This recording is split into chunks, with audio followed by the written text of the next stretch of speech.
I'm Necron, and you're in the lair. And today we are talking about Necrovore. Now, as many of you all know, Necrovore is a legendary band in the Deaf Black Underground. I'll run through a quick synopsis of their legacy and talk about bands I feel still carry the Necrovore flame, the Necrovore style. But let's talk about Necrovore. Necrovore was from New Braunfels, Texas, which is north of San Antonio, south of Austin, Texas. They put out a demo in 1987, this one right here, with 4 tracks of this brutal, crushing black death that kind of was ahead of its time.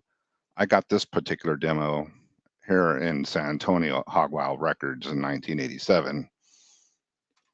I used to do underground zine with me and my friend Chris Sargent, just talking about all the killer underground bands of the day back then.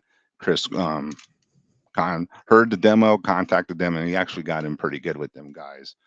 He actually got me to go see a practice of them, not the original lineup, with Javier Villegas on drums. To me, my mind was blown. My teenage mind was like, "This is the freaking future of death metal. I got to go back to the drawing board and figure it out," because they were crushing. I never heard anything like John's vocals. It shook the whole building. The heaviness of the music. It was just light years ahead of its time. To me, I always thought Necrovore was, I don't know, the true successor of Seven Churches. That's my opinion. If they kept going heavier and more extreme, you would probably, get something that Necrovore was doing. This demo freaking rules. If you got it, you know. So what I got here is probably the most common bootlegs that you'll find of them. This one is what the hell do they call this one? Unreleased Evil. Sorry. This one has the first demo, the unreleased second demo, which the band never officially put out, but it got leaked out. Has the soundboard show in San Antonio. And here's the other most common one, the Abyssal Plains of Hell. Pretty much the same thing. That's on Unreleased Evil, but you get some cool packaging. This one is also on vinyl, comes with a poster if you can find it. This one has some sweet live pictures from the San Antonio show, I believe, at the Cameo Theater. Necrovore, as far as I know, played San Antonio twice at the Cameo and at Club Oasis. I didn't make the Cameo show. I used to think I did, but I had to really reach back because it was a blur back then. I was going to shows all the time. But I did see the Club Oasis show with Devastation and Bloodspill.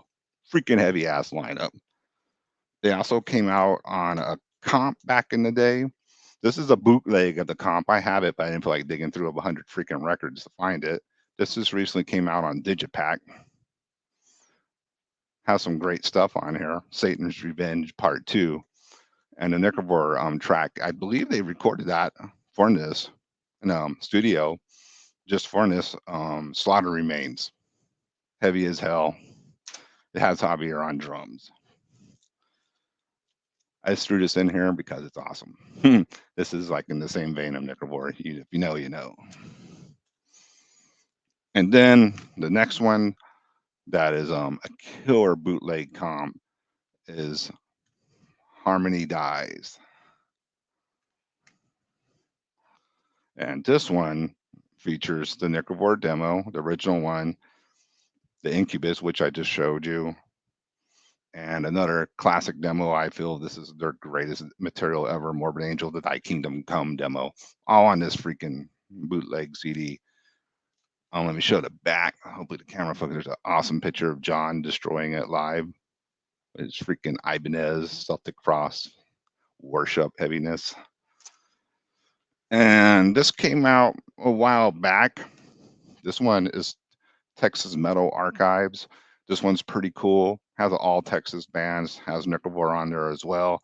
Which track, if I can find it, going through all these damn bands. Okay, Devious de Mortis. From the first demo as well. Cool picture of the band in there, but it'll take too long looking through it. So that was all the stuff that I have that you can find on Necrovore. And you can also, I'm sure, find it on YouTube and all that. So yeah, they did that freaking great. I love this era of death metal that's really not too defined yet. It's, people are calling it death metal, black metal, speed metal, whatever, power metal, just all type of labels. But the scene wasn't so divided up yet. Everybody was just looking for sick, fast, heavy bands from the underground. And Necrovore was right there. They were in right there with Morbid Angel and all them guys coming up. Unfortunately, things didn't work out. And as far as I know, that was a band around past 89, 90. I don't know. I know John tried to do some other projects, get it rolling. I'm not sure. You'd have to ask John, but that's all the stuff I know. So what I'm going to talk about now is bands I feel carried that Necrovore style of psychotic black death riffing. That was a term they like to use to describe their music. And for me, early Incantation, you can hear it all over in there, and I'm sure John would agree. The Necrovore styles and all that old stuff, even on Onward to Gotha, just killer Necrovore worship. Early Profanatica stuff too. I got it somewhere, but I didn't feel like being up 4 in the morning looking for everything. So yeah, early Profanatica releases, sick as well. You could tell they were worshiping Necrovore. And then there wasn't too much going on for a while until Chris Gamble, Mesodoris, came out with Bloodstorm. Chris, I know you love Necrovore and you can feel the passion. I'm not going to say Bloodstorm's a a Necrovore copycat band because they definitely not. They got their own sound, but there is definitely the spirit of Necrovore in Bloodstorm. If you can find any Bloodstorm album, you're gonna like it if you're a real underground metalhead. Sick stuff. Then another band I feel has the Necrovore spirit, Gravehammer, who later became ensnared. The first ensnared demo, by the way, has some great Necrovore styling on it too. Killer riffs. The more how can I say it, Scandinavian sounding. But this stuff is freaking raw and heavy. I love it. You can find any Gravehammer. Whoa. You can find any Gravehammer. Go for it. Good stuff. Shameless plug here, my old band. We did a 7-inch covering Necrovore and Beharit. That's a cool split. The Necrovore cover I'm pretty proud of. It's pretty wild. Okay, so now we're more in the modern era. I got a couple bands, and I want to point out I'm not the expert here. If you have any bands I left out or you feel rule in the Necrovore style, throw them down in the comments. Say, Necron, you jackass, you forgot this band and that band. It is what it is. I don't know every band out there. First one is Malicious from Finland, and I believe this album was very sweet, but I think it's Deranged Hexus on Invictus. They definitely have some Necrovore influence, some style. I would say check it out. I like it. Total Necrovore vibe in there. And the next one is Funeral Chant from California. I believe they're from the Oakland, San Francisco area. They definitely have the Necrovore vibe going on as well. It's a pretty cool album. I think they're a bunch of young guys from compared to me and my type of buddies that I hang around with. Cool stuff. Check them out.